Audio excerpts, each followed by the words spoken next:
Pues bien, si quisiéramos, por ejemplo, obtener el número total de ojos que hubiera en una multitud donde podemos poner n de ojos por la multitud, entonces sería importante multiplicar el número n de personas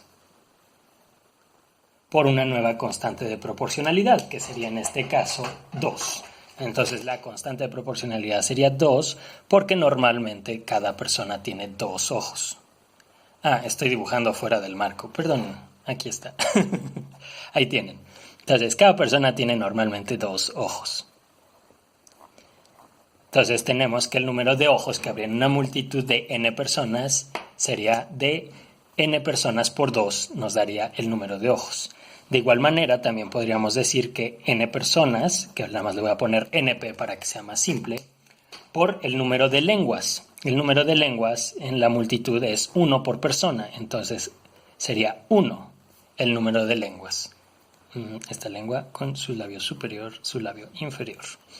Y entonces nos daría el número de lenguas n, l, donde como la constante de proporcionalidad es 1, pues coincidiría con el número de personas.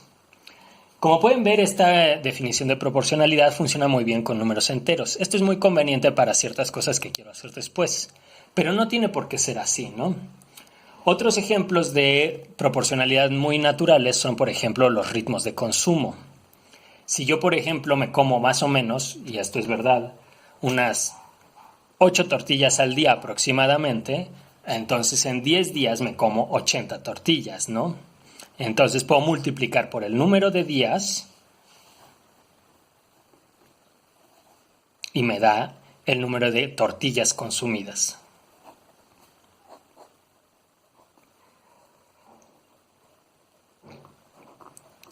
Pero puede ser que haya más personas como yo en mis cercanías. Entonces también podría multiplicar por el número de personas que todas se comen aproximadamente 8 tortillas en un día. Entonces podría multiplicar, por ejemplo, los días por las personas que comen más o menos lo mismo que yo, por 8, y eso me daría el total de tortillas consumidas.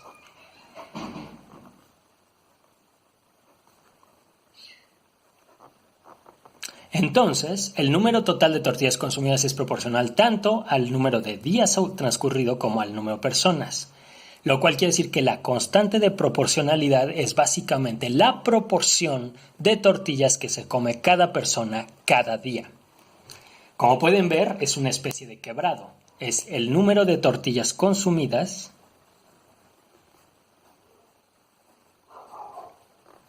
por persona por un día. Entre un día realmente sería la forma correcta de decirlo, pero en México coloquialmente cuando hacemos este tipo de divisiones por uno, decimos por cada uno de los consumientes.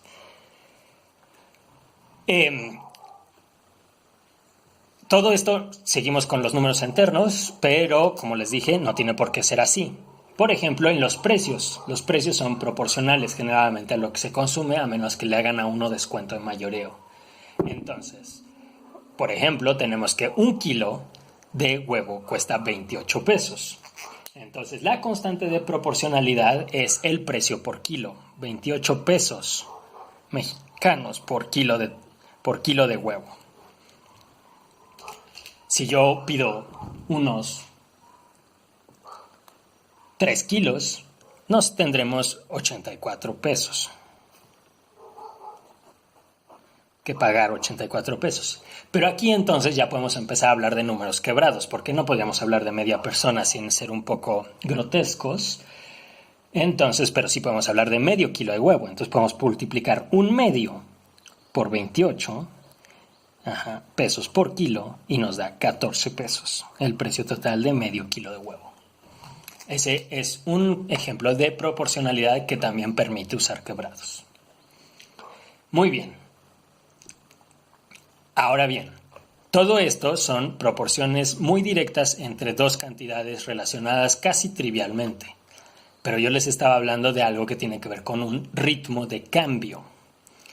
Eso del ritmo de cambio es una construcción un poquito más sutil, pero en realidad estamos acostumbrados a verlas. Por ejemplo, cuando hablamos de velocidades, normalmente las velocidades las expresamos en términos de kilómetros por hora. Esto es un ritmo de cambio. Esta es una H, caballeros y damas, y la de arriba es una K, es mi K. Entonces, esto hace referencia a un ritmo de cambio en que hay una diferencia en nuestra posición que se puede medir en cuántos kilómetros estamos a distancia de un lugar A, de un lugar B, y cuántas horas nos tomó hacer eso en el tiempo, ¿no? Entonces, ocurrió un número de horas en el tiempo en el que hicimos ese cambio de posición. Entonces hay un cambio de posición y a los cambios, a los matemáticos y a los físicos nos gusta denotarlos por este triangulito, que es una letra griega antigua, que bueno, se sigue usando en el alfabeto griego moderno, que es delta. Y es delta porque quiere decir diferencia, ¿no? Entonces la diferencia de posición, que podemos decirle X, como se acostumbra muchas veces, entre la diferencia del tiempo, cuánto tiempo transcurrió. Y esto nos da básicamente la velocidad. Y podemos usar distintas unidades, pero da bastante igual las unidades que usemos. Estoy fuera del marco, perdón. Entonces, esto es igual a una velocidad. Es un ritmo de cambio. Muy bien. Y como pueden ver, entonces podemos empezar a hablar de, de números más quebrados, porque la posición puede ser una cantidad arbitraria de metros o de centímetros y el tiempo también puede ser fracciones de hora o de semana o de año o de día. Da igual, ¿no? Muy bien. Entonces, con esto introdujimos rápidamente otro concepto. Estábamos hablando que la posición X, esta era nuestra posición, dependía del tiempo. Eso normalmente nos gusta denotarlo como indicar que depende de algo poniendo ese algo entre paréntesis. En este caso es el tiempo. Entonces la cantidad de X depende del tiempo. Se denota así. X es una función del tiempo, decimos normalmente. Y X puede tener un ritmo de cambio respecto al tiempo. ¿Qué es el ritmo de cambio? Bueno, el ritmo de cambio fue justo lo que dijimos es ahí. ¿Qué tanto cambia respecto al tiempo por unidad de tiempo? O sea, dividiendo entre cachitos de tiempo. Entonces, el ritmo de X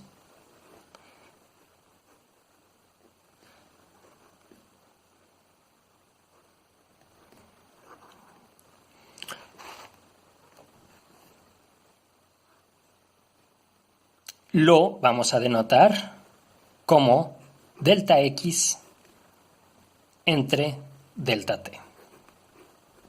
El cambio de X respecto al tiempo. Muy bien, hasta ahí vamos bien. Ese es el ritmo de cambio de una cantidad X, que puede ser cualquier cosa. Una posición, la cantidad de algún objeto que va creciendo con el tiempo, la cantidad de radiación que dejó una basura radioactiva, el número de bacterias que hay en un cacho de filete que olvidamos en el refri, si somos tan suertudos de tener un filete en el refri. Puede ser cualquier otra cosa.